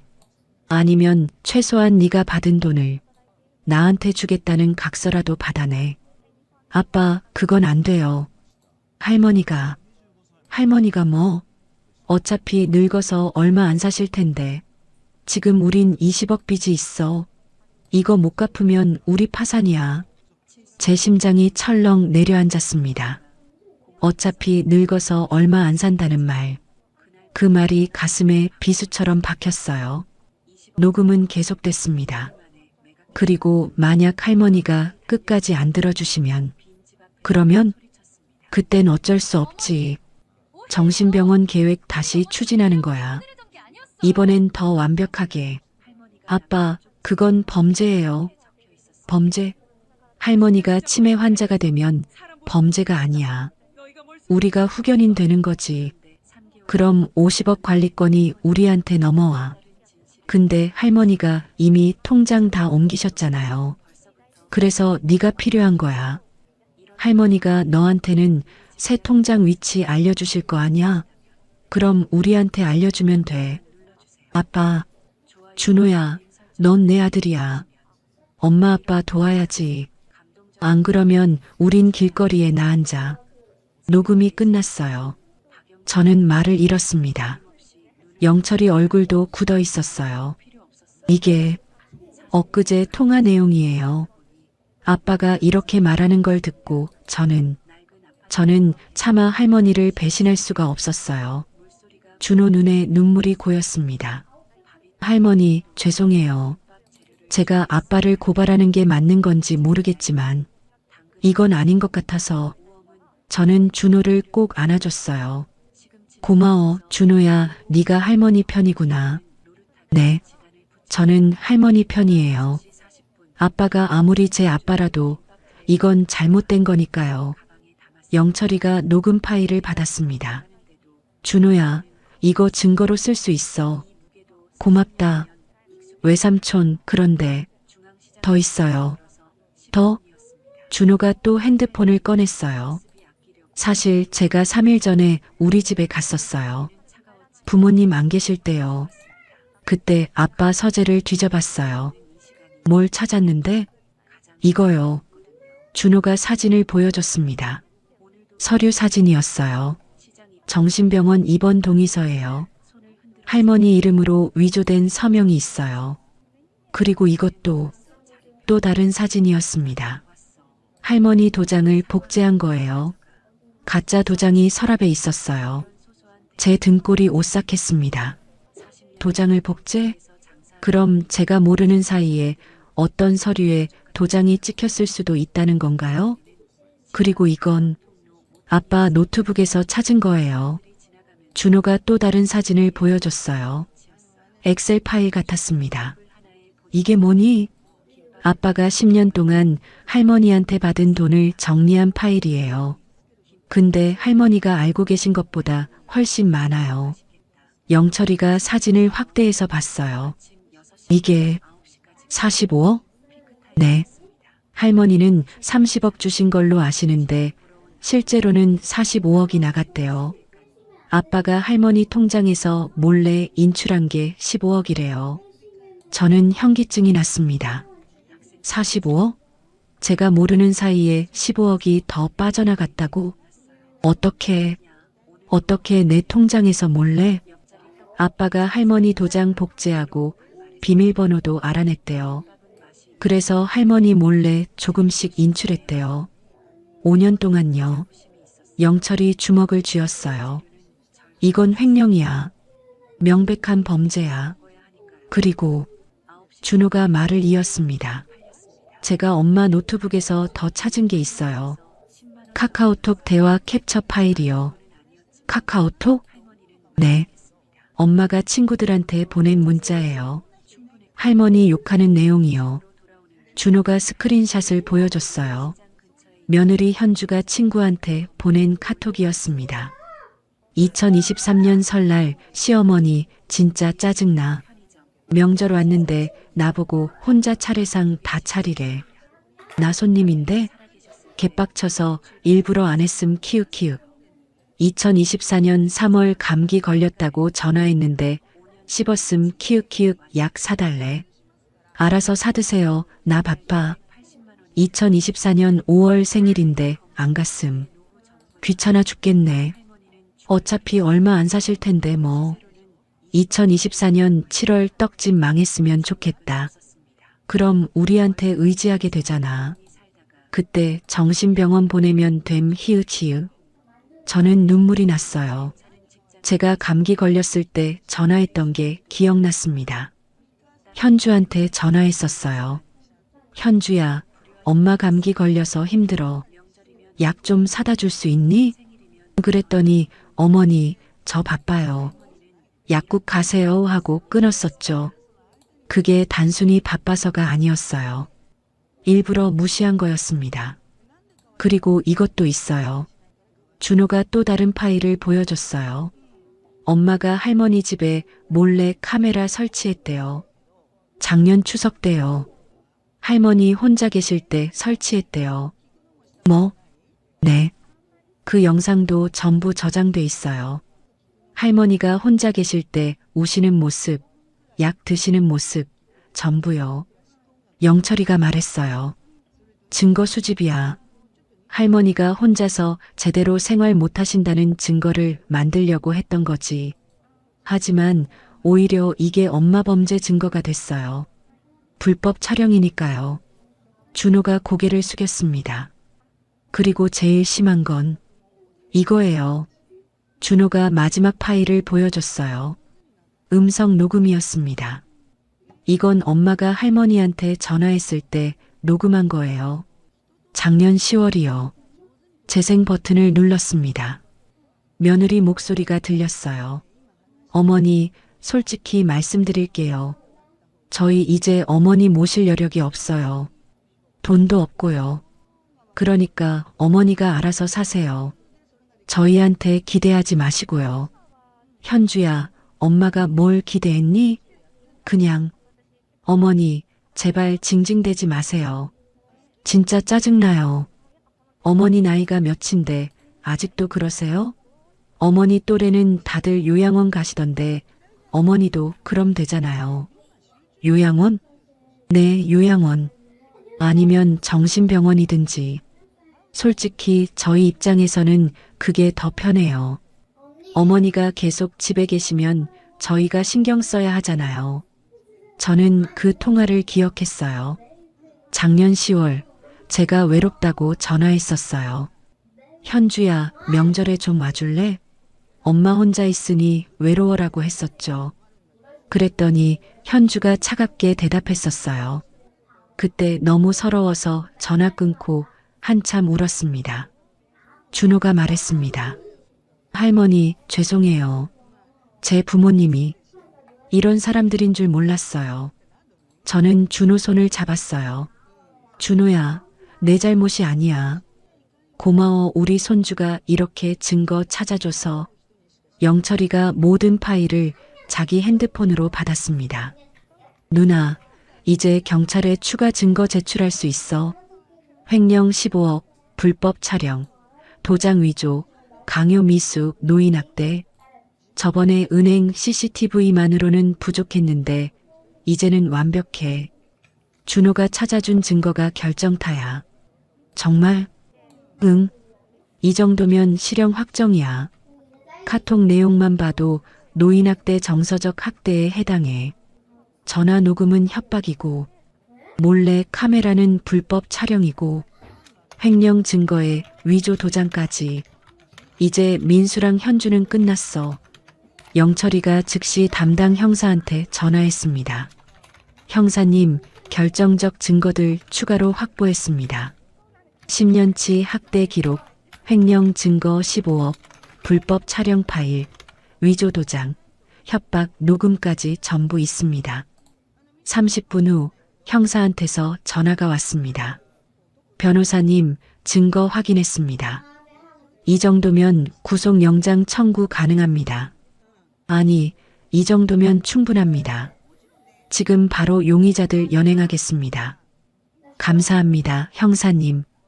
영철이가 전화를 끊고 저를 돌아봤어요.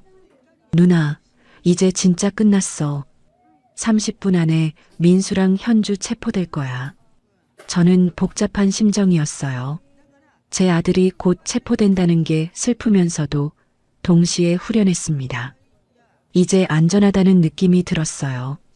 1시간 후 경찰서에서 연락이 왔어요. 민수와 현주를 연행했다고. 둘 다 집에 있었대요. 경찰이 들이닥치자 현주는 소리를 지르고 민수는 무릎을 꿇었다고 합니다. 하지만 소용없었어요. 증거가 너무 확실했으니까요. 그날 저녁 경찰서에서 연락이 왔어요. 민수와 현주를 구속영장 신청했다고. 횡령 15억, 강요 미수, 노인학대 정서적 학대, 불법 촬영, 문서 위조. 죄목이 5개였습니다. 누나, 이제 끝났어. 저 사람들은 최소 5년은 감옥 갈 거야. 그렇구나. 저는 복잡한 심정이었어요. 제 아들이 감옥에 간다는 게 슬프면서도 동시에 후련했습니다. 이제 안전하다는 느낌이 들었어요. 할머니, 이제 편히 사세요. 아무도 할머니를 괴롭히지 못해요. 준호가 말했습니다. 고마워, 준호야. 네가 없었으면 어쩔 뻔했니? 아니에요. 제가 당연히 해야 할 일이었어요. 그날 밤 저는 오랜만에 푹 잤습니다. 악몽도 없었어요. 평화로웠습니다. 하지만 다음 날 제가 깜빡하고 있던 게 하나 있었습니다. 아침 일찍 눈이 떠졌어요. 햇살이 창문으로 들어왔습니다. 오랜만에 개운한 아침이었어요. 민수와 현주가 경찰에 잡혔다는 게 아직도 믿기지 않았습니다. 거실로 나와 차를 끓이는데 문득 뭔가 떠올랐어요. 가계부. 저는 부엌일을 멈추고 안방으로 갔어요. 침대 밑에 손을 넣어 더듬었습니다. 낡은 공책이 만져졌어요. 꺼내서 먼지를 털었어요. 20년 된 가계부였습니다. 표지가 달아 있었고 페이지는 누렇게 변색돼 있었어요. 하지만 안에 적힌 글씨는 또렷했습니다. 가계부를 펼쳤어요. 첫 페이지부터 마지막 페이지까지 빼곡하게 적혀 있었습니다. 제가 아들한테 준 돈이 전부 기록돼 있었어요. 결혼식 비용부터 시작해서 신혼집 전세금, 사업자금, 생활비까지 10년 동안 준 돈이 한 푼도 빠짐없이 적혀 있었습니다. 그리고 더 중요한 건 며느리한테 당한 일들도 전부 기록돼 있다는 거였어요. 명절에 와서 음식 하나도 안 거들었다. 전화했더니 바쁘다고 끊었다. 어버이날에 연락도 없었다. 늙었으니 일 그만하라고 했다. 한 줄 한 줄 읽다 보니 10년 동안의 고통이 전부 떠올랐습니다. 눈물이 났어요. 그리고 마지막 페이지에는 이렇게 적혀 있었습니다. 민수가 나를 정신병원에 보내려 한다는 걸 알았다. 이제 나도 준비해야 한다. 언젠가 모든 진실이 밝혀질 거야. 제가 혼잣말처럼 중얼거렸던 바로 그 말이었습니다. 그 말은 그냥 한 게 아니었어요. 복수를 예고한 말이었습니다. 저는 가계부를 들고 거실로 나왔어요. 마침 영철이가 일어나서 나왔습니다. 누나, 뭐 들고 있어? 가계부야. 내가 20년 동안 써온 거. 가계부? 영철이가 받아서 펼쳐봤어요. 한 장 한 장 넘기다가 표정이 굳어졌습니다. 누나, 이게 전부 증거잖아. 응. 10년 동안 민수랑 현주가 나한테 한 짓들 다 적어놨어. 이거 왜 진작 안 보여줬어? 깜빡했어. 침대 밑에 숨겨놨었거든. 어제 너무 일이 많아서. 영철이가 핸드폰을 꺼냈어요. 누나, 이거 지금 경찰한테 제출해야 해. 이건 10년치 학대 기록이야. 이거면 형량이 더 늘어날 거야. 정말? 응. 준호가 찾아준 증거도 강력하지만 이건 누나가 10년 동안 매일 쓴 거잖아. 법정에서 엄청 유력한 증거로 쓰여. 영철이가 즉시 담당 형사한테 전화했습니다. 형사님, 추가 증거가 나왔습니다. 피해자가 20년 동안 써온 가계부인데요. 10년치 학대 기록이 전부 적혀 있습니다. 영철이가 가계부를 사진으로 찍어서 이메일로 보냈어요. 1시간 후 형사한테서 전화가 왔습니다. 변호사님, 이거 엄청난 증거네요. 10년 동안 매일 기록했다는 게 믿기지 않습니다. 이 정도면 조직적이고 지속적인 학대로 인정됩니다. 형량이 최소 2년은 더 늘어날 겁니다. 저는 그 말을 듣고 안도했어요. 이제 정말 끝이구나 싶었습니다. 그날 오후 준호가 집에 왔어요. 할머니, 좀 쉬셨어요? 응, 잘 잤어. 준호야, 고마워. 저는 준호한테 가계부 얘기를 했습니다. 제가 10년 동안 기록했다는 것, 그게 이제 증거로 쓰인다는 것까지요. 할머니, 10년 동안 그걸 다 기록하셨어요? 응. 매일 밤 한 줄씩 적었어. 민수가 뭐 했는지, 현주가 뭐라고 했는지. 할머니, 정말 대단하세요. 대단한 게 아니야. 그냥 언젠가 필요할 것 같아서 남겨둔 거야. 준호가 제 손을 꼭 잡아줬어요. 그리고 며칠 후 준호가 또 다른 사실을 알려줬습니다. 할머니, 아빠가 매일 밤 11시에 전화했던 거 기억하세요? 응. 2주 동안 매일 전화했었지. 그거요. 아빠가 할머니 건강 체크하려고 한 거래요. 할머니가 같은 말 반복하는지 기억을 못 하시는지 확인하려고요. 뭐? 네.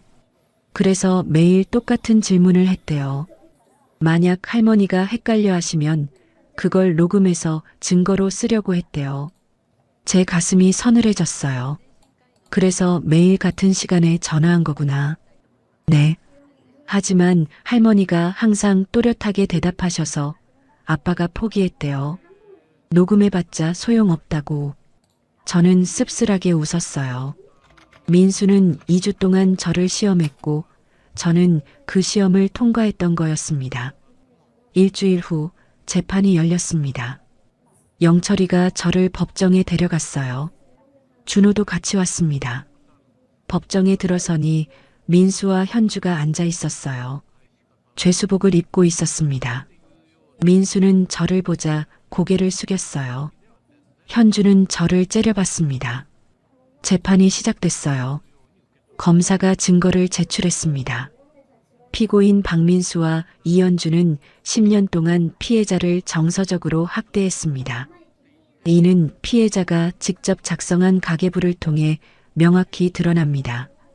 검사가 제 가계부 사본을 들어 올렸어요. 피해자는 10년 동안 매일 밤 가계부에 기록했습니다.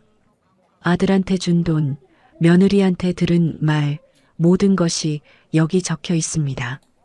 판사가 가계부를 넘겨봤어요. 한참 동안 읽더니 고개를 끄덕였습니다. 피고인 측, 반론 있습니까? 민수 변호사가 일어났어요. 재판장님, 이건 일방적인 기록일 뿐입니다. 변호인, 판사가 말을 끊었어요. 이 가계부는 10년 동안 매일 작성됐습니다. 그리고 증인 박준호가 제출한 증거들과 정확히 일치합니다. 일방적인 기록으로 보기 어렵습니다. 민수 변호사는 더 이상 말하지 못했어요. 재판은 2시간 동안 진행됐습니다. 마지막으로 제가 증인석에 섰습니다. 판사가 물었어요. 피해자분, 이 가계부를 왜 쓰셨습니까? 처음엔 그냥 잊고 싶지 않아서 썼습니다. 제가 아들한테 얼마를 줬는지, 며느리한테 무슨 말을 들었는지요. 나중에 늙어서 기억이 흐릿해지면 이걸 보고 기억하려고요. 그런데 왜 침대 밑에 숨기셨습니까? 3개월 전에 아들이 저를 정신병원에 보내려 한다는 걸 알았습니다. 그때부터 이 가계부가 증거가 될 수 있겠다 싶었어요. 그래서 아무도 못 보게 숨겼습니다. 10년 동안 매일 쓰신 겁니까? 네. 매일 밤 잠들기 전에 썼습니다. 판사가 고개를 끄덕였어요. 알겠습니다. 자리로 돌아가시죠. 재판이 끝나고 일주일 후 선고 공판이 열렸습니다. 판사가 판결문을 읽었어요. 피고인 박민수, 횡령 15억, 강요 미수, 노인학대, 문서 위조, 징역 7년을 선고합니다. 피고인 이현주, 노인학대, 불법 촬영, 강요 미수, 징역 5년을 선고합니다. 민수가 주저앉았어요. 현주는 소리를 질렀습니다. 이게 말이 돼요. 7년, 5년. 하지만 판사는 냉정했어요. 피고인들은 10년 동안 조직적이고 지속적으로 피해자를 학대했습니다. 금전적 학대, 정서적 학대, 그리고 피해자를 정신병원에 가두려는 시도까지 했습니다. 이는 중대한 범죄입니다. 법정을 나오면서 저는 영철이 손을 잡았어요. 영철아, 끝났어. 응, 누나. 이제 정말 끝났어. 준호도 제 손을 잡았습니다. 할머니, 수고 많으셨어요. 고마워, 준호야. 법정 밖으로 나오니 햇살이 따뜻했어요. 오랜만에 느끼는 평화였습니다. 그날 저녁 저는 집에 돌아와 가계부를 펼쳤어요. 마지막 페이지에 한 줄을 더 적었습니다. 재판 끝. 민수 7년, 현주 5년. 언젠가 진실이 밝혀질 거라고 했던 그 말, 오늘 이루어졌다. 이제 나는 자유다. 가계부를 덮고 저는 창밖을 바라봤어요. 10년 동안의 고통이 끝났습니다. 이제 새로운 시작이었어요. 하지만 이야기는 아직 끝나지 않았습니다. 재판이 끝나고 한 달이 지났습니다. 민수와 현주는 교도소에 갇혔고 저는 다시 평범한 일상으로 돌아왔어요. 떡집도 다시 열었습니다. 아침 6시 가게 문을 열고 시루에 김을 올렸어요. 찹쌀 향기가 가게에 가득 찼습니다. 30년 동안 맡아온 냄새였어요. 이제야 마음 편히 일할 수 있었습니다. 단골 김 여사가 들어왔어요. 순자 씨, 요즘 표정이 좋아 보여요. 무슨 좋은 일 있어요? 그냥 마음이 편해져서요. 그래요? 다행이네요. 인절미 한 상자 주세요. 네, 방금 막 쪘어요. 따끈따끈한 인절미를 싸주면서 저는 웃었습니다. 이제 진짜 자유구나 싶었어요. 오후쯤 준호한테서 전화가 왔어요. 할머니, 지금 시간 괜찮으세요? 응, 왜? 할머니한테 드릴 말씀이 있어요. 지금 가도 돼요? 그래, 와라. 1시간 후 준호가 왔습니다. 표정이 진지했어요. 할머니, 저 유원장 얘기 드릴게요. 유원장? 네. 할머니가 저한테 전 재산 주신다고 하셨잖아요. 근데 저는 그거 원하지 않아요. 준호야, 할머니 재산은 할머니 거예요. 제가 받을 수 없어요. 할머니가 평생 모으신 돈인데 제가 왜 받아요? 하지만 준호야, 할머니는 네가 받았으면 좋겠어. 아니에요, 할머니. 그 돈으로 할머니가 하고 싶은 거 하세요. 여행도 가시고 맛있는 것도 드시고요. 나중에 할머니가 정말 필요하실 때 쓰세요. 저는 제가 벌면 돼요. 저는 준호를 꼭 안아줬어요. 이 아이는 정말 착했습니다. 고마워, 준호야. 그럼 유 원장은 할머니가 다시 생각해 볼게. 네, 할머니. 그리고 할머니한테 옳은 게 뭔지 가르쳐 주셔서 감사해요. 준호가 돌아가고 저는 생각했어요. 유 원장은 나중에 다시 써도 늦지 않았습니다. 지금은 제가 건강하게 살아가는 게 더 중요했어요. 며칠 후 영철이한테서 연락이 왔어요. 누나, 민수가 교도소에서 편지 보냈어. 편지? 응. 누나한테 보낸 편지야. 읽어볼래? 읽어줘. 영철이가 편지를 읽어줬어요. 어머니, 저 민수입니다. 죄송합니다. 제가 정말 잘못했습니다. 어머니를 배신하고 어머니 돈을 훔치고 어머니를 병원에 가두려 했습니다. 저는 인간 이하입니다.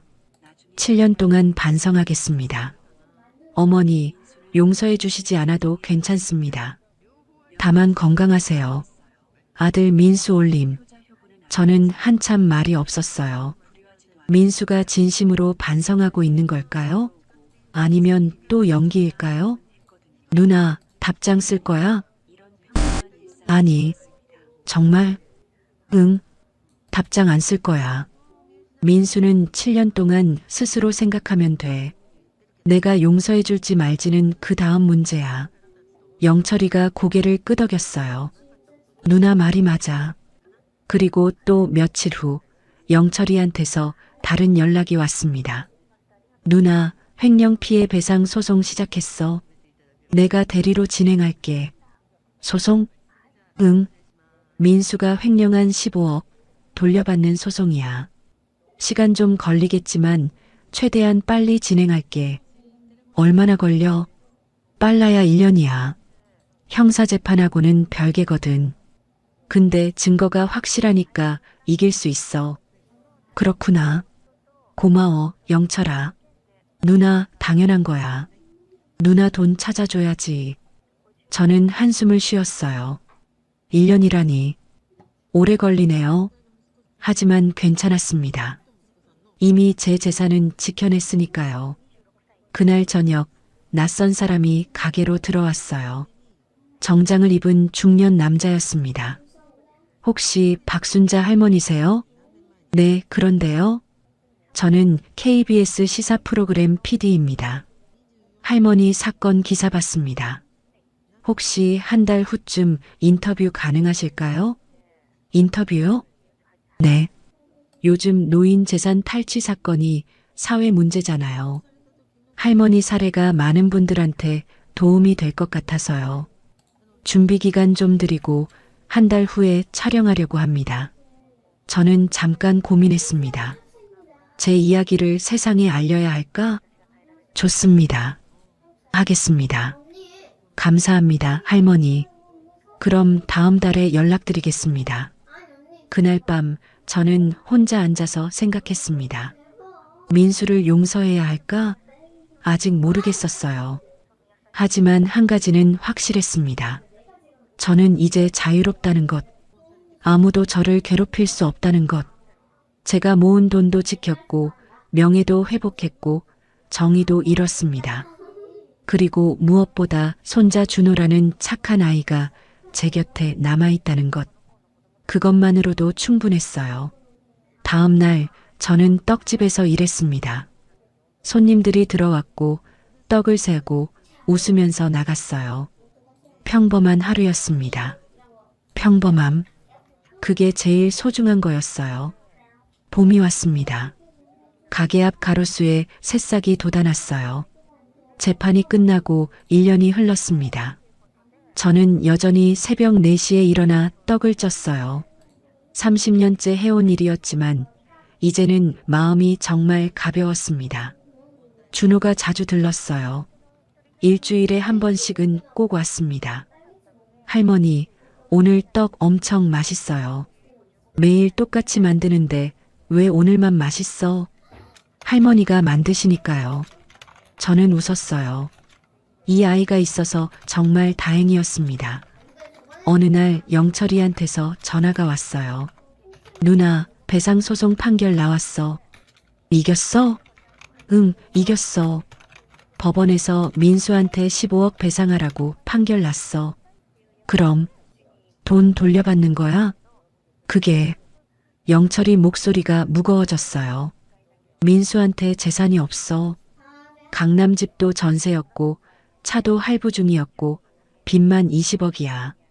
법원에서 재산 조회해 봤는데 압류할 게 하나도 없대. 그렇구나. 법적으로는 이겼는데 실제로 돈을 받긴 어려울 것 같아. 나중에 민수가 출소하고 돈 벌면 그때 조금씩 받을 수는 있는데 그것도 10년, 20년 걸릴 거야. 누나 미안해. 저는 한참 말이 없었어요. 그러다가 천천히 말했습니다. 괜찮아, 영철아. 응? 나는 이미 이겼어. 민수가 감옥 갔고 법원에서도 내가 옳다고 인정했잖아. 그걸로 충분해. 하지만 누나 돈은 원래 내 거였어. 못 받아도 괜찮아. 나한테 중요한 건 내 명예를 지킨 거야. 그리고 난 아직 50억이 있잖아. 그걸로 충분해. 누나, 영철아, 고마워. 내가 아니었으면 법적으로 이기지도 못했을 거야. 그것만으로도 난 행복해. 전화를 끊고 저는 창밖을 봤어요. 햇살이 따뜻했습니다. 며칠 후 방송이 나갔습니다. KBS에서 제 이야기를 다룬 거였어요. 그날 저녁 준호가 전화했습니다. 할머니, 방송 봤어요. 대박이에요. 그래. 네. 사람들 반응이 엄청나요. 할머니 응원하는 댓글 1000개 넘었어요. 다음 날 떡집은 북적였어요. 사람들이 찾아왔습니다. 할머니, 방송 봤어요. 정말 대단하세요.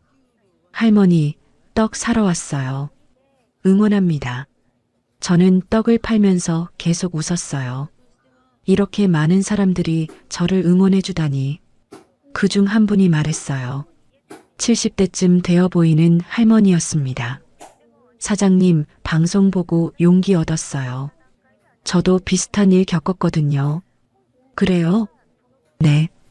딸이 제 돈 가져가려고 했었어요. 근데 사장님 보고 변호사 찾아갔어요. 제대로 말했죠. 내 돈은 내 거야. 함부로 건드리지 말라고요. 잘하셨어요. 사장님 덕분이에요. 감사합니다. 그 할머니가 떡을 받아들고 나갔어요. 저는 그 뒷모습을 보면서 생각했습니다. 내가 누군가에게 용기를 줬구나. 그것만으로도 의미가 있었어요. 그리고 일주일 후 저는 결심했습니다. 민수를 만나러 가기로요. 영철이한테 전화했어요. 영철아, 나 민수 면회 가려고. 정말? 응. 1년 동안 한 번도 안 갔잖아. 한 번쯤은 봐야 할 것 같아. 그래, 누나. 내가 같이 갈게. 며칠 후 저는 교도소에 갔습니다.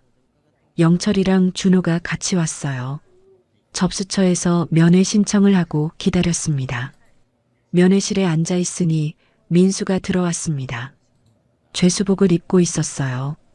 얼굴이 많이 수척해져 있었습니다. 1년 만에 보는 아들이었어요. 어머니, 민수가 저를 보자 눈물을 흘렸어요. 엄마, 오셨어요. 응, 엄마, 죄송합니다. 정말 죄송합니다. 저는 민수를 바라봤습니다. 제가 30년 동안 키운 아들이었어요. 민수야. 네, 엄마. 엄마는 너한테 30억을 줬어. 그런데 너는 더 원했지. 그래서 엄마를 병원에 가두려고 했어. 엄마, 죄송해요. 엄마가 1년 동안 생각했어. 너를 용서해야 하나 말아야 하나. 민수가 숨을 죽였어요. 그런데 아직도 모르겠어. 네가 진심으로 반성하는지 아니면 또 엄마를 속이는 건지. 엄마, 진심이에요. 저 정말 반성하고 있어요. 매일 후회해요. 제가 얼마나 나쁜 짓을 했는지 이제 알아요. 그래. 네. 엄마한테 용서받을 자격도 없다는 거 알아요. 그냥 엄마가 건강하시기만 바라요. 저는 한참 민수를 쳐다봤어요. 눈물이 났습니다. 민수야, 엄마는 아직 너를 용서할 수 없어. 네. 하지만 6년 후 네가 나왔을 때 그때 다시 얘기하자. 그때까지 진짜 반성해. 그럼 엄마가 생각해 볼게. 엄마, 기회 주셔서 감사합니다. 그때까지 건강해. 엄마도 건강할게. 네, 엄마. 엄마 사랑합니다. 저는 대답하지 않았어요. 일어서서 면회실을 나왔습니다. 밖으로 나오니 영철이가 물었어요. 누나, 괜찮아? 응. 이제 좀 마음이 정리된 것 같아. 다행이다. 교도소를 나오면서 저는 하늘을 봤어요. 파란 하늘이 펼쳐져 있었습니다. 그날 이후 저는 정말 평범한 일상을 살았어요. 떡집 일을 계속하고 준호를 만나고 영철이랑 통화하고 그렇게 하루하루를 보냈습니다. 저는 이제 알았습니다. 복수는 상대를 무너뜨리는 게 아니라는 것을요. 제 명예를 지키고 제 존엄을 회복하고 다른 사람들한테 희망을 주는 것. 그게 진짜 복수였습니다. 저는 오늘도 새벽 4시에 일어나 떡을 찝니다. 이 일을 앞으로도 할 수 있는 한 계속할 거예요. 누가 뭐래도 저는 박순자입니다. 74, 도남동 떡집 할머니. 30년 동안 떡을 팔아서 80억을 모았고 그 돈을 지켜냈습니다. 그리고 무엇보다 아무도 저를 꺾지 못했습니다. 제 아들이 저를 배신했을 때 저는 무너지지 않았어요. 오히려 더 강해졌습니다. 증거를 모으고 계획을 세우고 끝까지 싸웠어요. 그래서 이겼습니다. 이제 저는 자유롭습니다. 누구의 눈치도 보지 않고 당당하게 살아갑니다. 여러분도 기억하세요.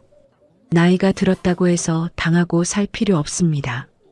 자식이라고 해서 무조건 믿을 필요도 없어요. 여러분의 재산은 여러분 것입니다.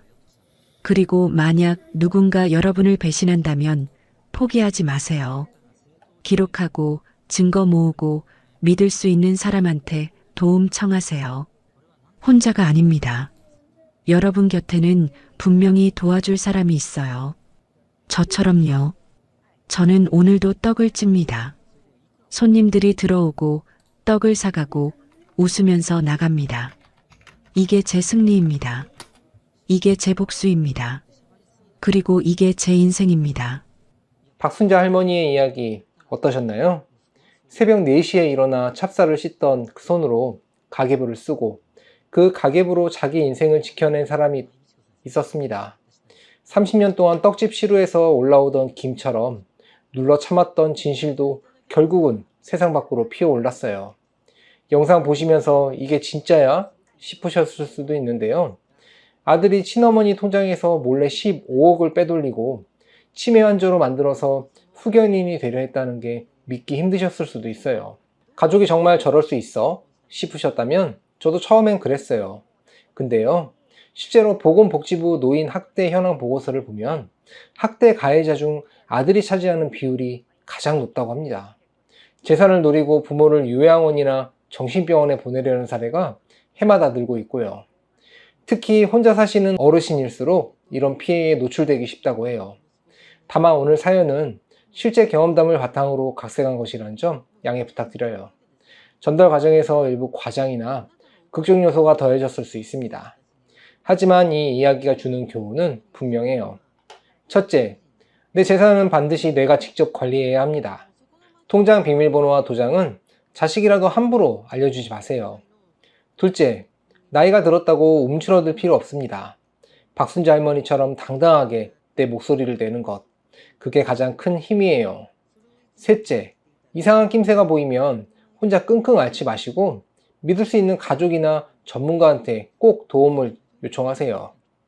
넷째, 기록은 힘이 됩니다. 박순자 할머니가 매일 밤 한 줄씩 적은 가계부가 결국 자신을 살렸어요. 사소한 기록이라도 남겨두세요. 혹시 지금 자녀 문제로 마음이 아프시거나 내 재산을 지키는 게 어려우신 분들이 있다면 박순자 할머니처럼 가까운 사람한테 먼저 손을 내밀어 보세요.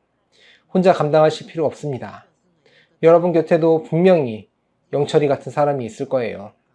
겨울이 아무리 길어도 봄은 반드시 옵니다. 여러분의 봄도 곧 찾아올 거예요. 구독과 좋아요, 알림 설정을 눌러주시면 여러분께도 박순자 할머니처럼 진정한 행복이 찾아올 거예요. 댓글로 시청하고 계신 지역과 의견을 남겨주세요. 순잔의 사연 다음에도 재미있는 사연으로 또 찾아뵙겠습니다. 항상 건강하시고 행복하세요. 감사합니다.